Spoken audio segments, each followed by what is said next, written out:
From across Maryland, Virginia, and the District, this is Washington's 24-hour local news leader.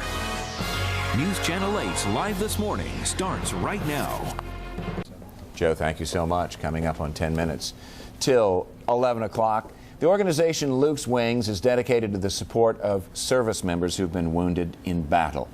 By purchasing travel agency services and tickets, they're able to reunite soldiers and their families during the hospitalization and rehabilitation. Is such an important time in those wounded warriors' lives. Fletcher Gill is the co-founder of Luke's Wings, and he is with us live in the studio this morning. Fletcher, good to have you here. Thank you. Good to be here. Terrific idea, and this was the brainchild of your partner who saw this firsthand through some visits that she was making over to was it Walter Reed? Yes, sir. That's right. And one of the soldiers just lit up when his mom walked into the room, and it was apparent that families needed to be put together. You decided that this is something that needed to be done. How's it going? Well, it's going great. Thanks for having me today, by the way. Our pleasure. We are a year and a half into doing what we're doing. Our first year was very successful, we think. We flew 19 family members of 7 wounded soldiers, and we fulfilled every request that we received, which I think is a pretty great metric. This year we're trying to triple our numbers, and it's just our second year. So it's been going very well so far. This is it's a wonderful thing that you're doing, but it is expensive work. Where did this money come from? Well, it's a great question. In our first year, it was all fundraiser based. So we threw parties around town, and we had all of our friends come out and buy tickets and so forth.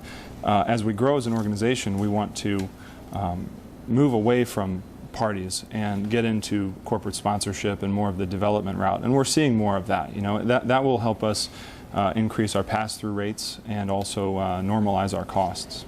We have 2 corporate sponsors right now, Barrico Technologies and Truland Service Corporation, and they've just been wonderful.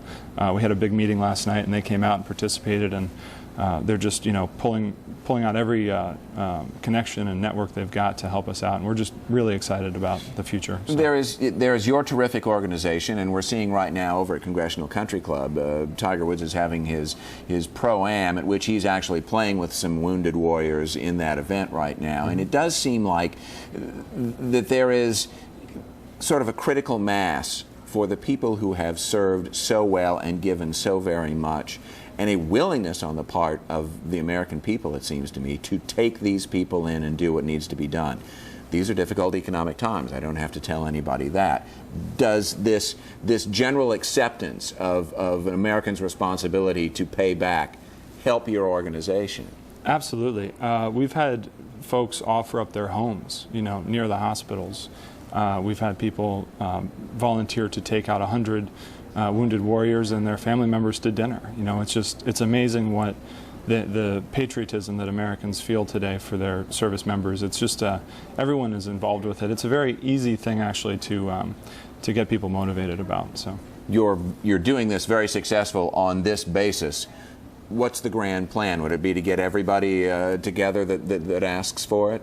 Well, the grand plan, you know, we can only do our small part, and we do network with other organizations around town and also nationally so that we can provide a more cradle-to-grave solution for everybody. But our focus, our mission is to put family members on planes and bring them to the hospitals so that they can encourage the recovery of their loved ones and the wounded warriors. That's our part. The name of the organization is Luke's Wings, and there's the website address right now, and this is something that I would commend to everyone when you think about what you can do to celebrate this country's Independence Day coming up July the 4th. This is things that we really ought to be thinking about. Thank you so much for joining us. Appreciate it. Have a pleasant 4th of July. We'll step away for just a bit, back with more news right after this.